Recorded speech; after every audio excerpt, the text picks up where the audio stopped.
Hi guys! Good morning, good afternoon, good evening sa ating lahat! And ayan, for today's video guys, kami naman ng family ko ay maglalago-lago. Yes, maglalago kami for today's video.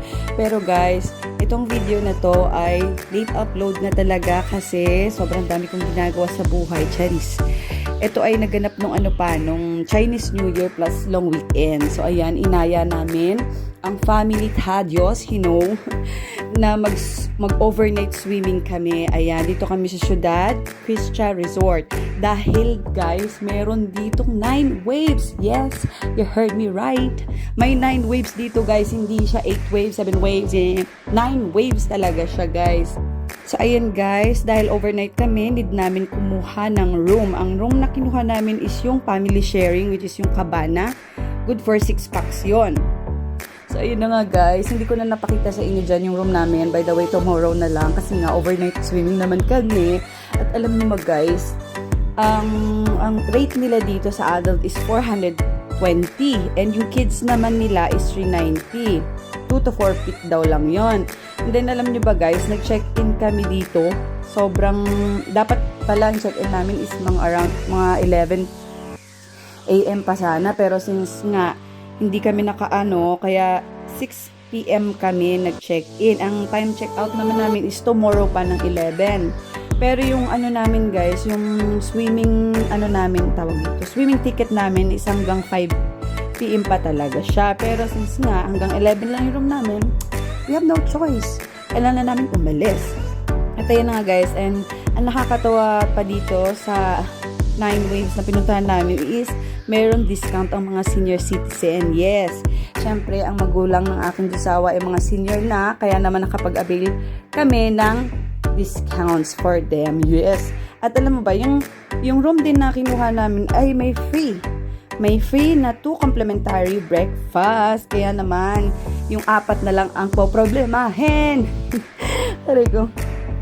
And then guys, ayun na, pagdating nga namin dito sa Ciudad Cristia Resort, alam nyo ba na feel namin na pinaka na private talaga siya.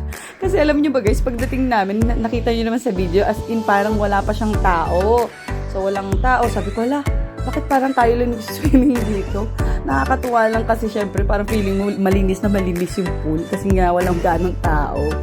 At ayan guys, bago ko nga makalimutan, itong Ciudad Cristia Resort 9 Waves ay malapit lang sa San Mateo, SM San Mateo. As in, few blocks away lang siya from SM. Yung SM nasa right side and then yung itong Ciudad Cristia ay nasa left side. So baka gusto niyo pumunta dyan, ayan. And may ibibigay silang tickets upon check-in nyo. For example, 6 kami. May tickets kami na 6 tickets for overnight naman yon para sa gabing pag-swimming and 6 tickets para naman sa aming day tour. Na sana dapat hanggang 5 PM pa kami pero wala. Umalis na kami ng 11. Cheers. At yun lang guys, as you can see, sobrang ang tahimik talaga. Pero may mga tao pala banda dun guys sa mga cottages.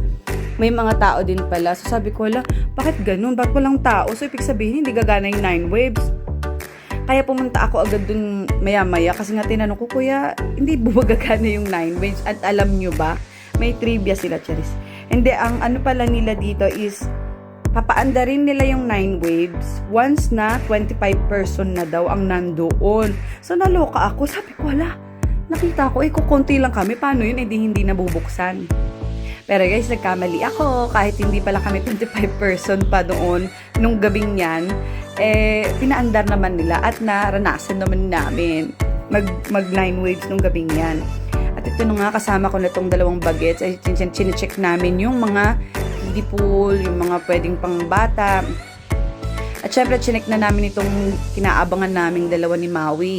Yung slide nga nila, which is nakapag-slide din kami dyan. Tingnan nyo guys, diba parang feeling namin amin yung resort Kami lang talaga Pero mamaya, nung pag mga bandang mga 10 or 11 PM is dumami na rin yung tao.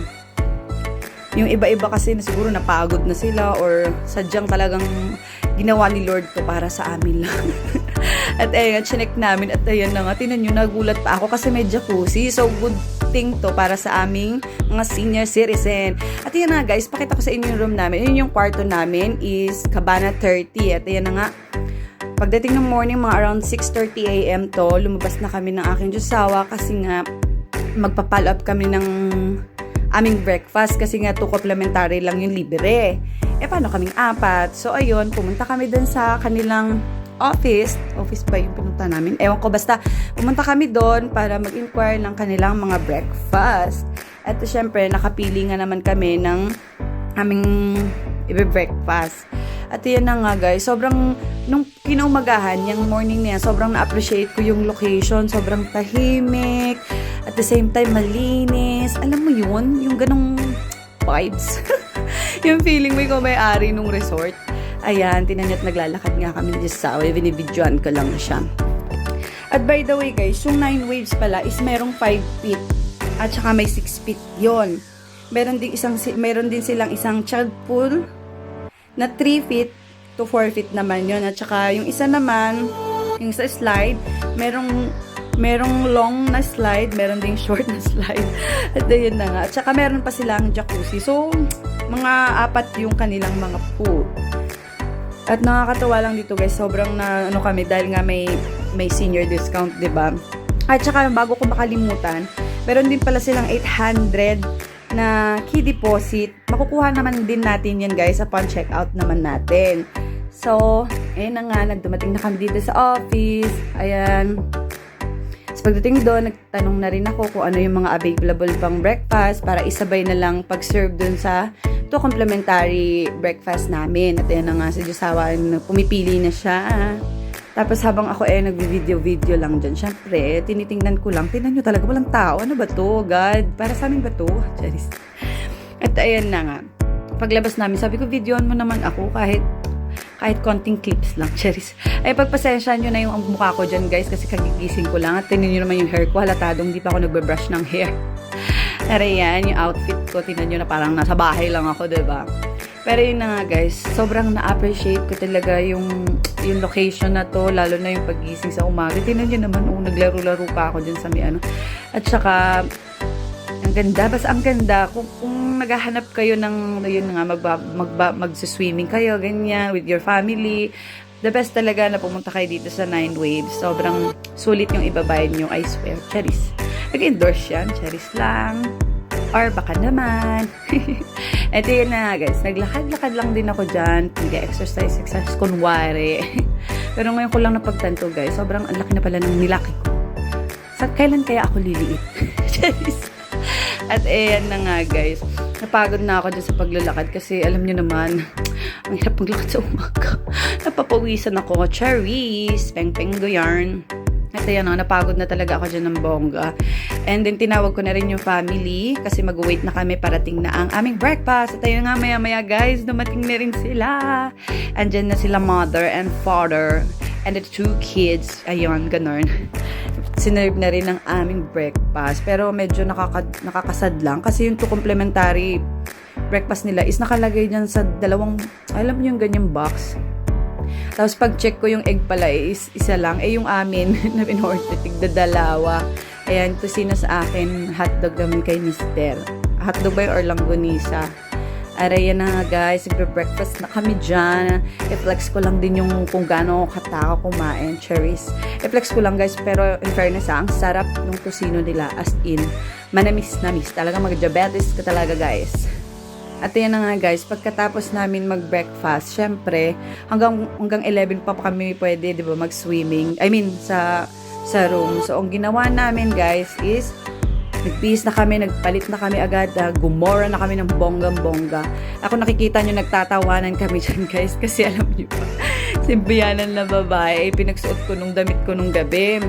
Kasi may kita nyo naman, di ba? Ayan yung suot ko kagabi. Kaso nga lang, sa dami-dami niyang binitbit niyang damit, damit lang ni Papang ang nadala niya. Yung para sa kanya, wala. Ayan, niloloko-loko siya. Ayan, namimiss ko tuloy yung aking parents na si Mama Aida at si Papa Kaloy. I know na you're both happy sa heaven kasama si Papa God. I love you both. I love you, I love you, I love you. At ayun na nga guys, balik na tayo sa aking vlog. Ayun, nagtatawanan talaga kami dyan kasi inaasar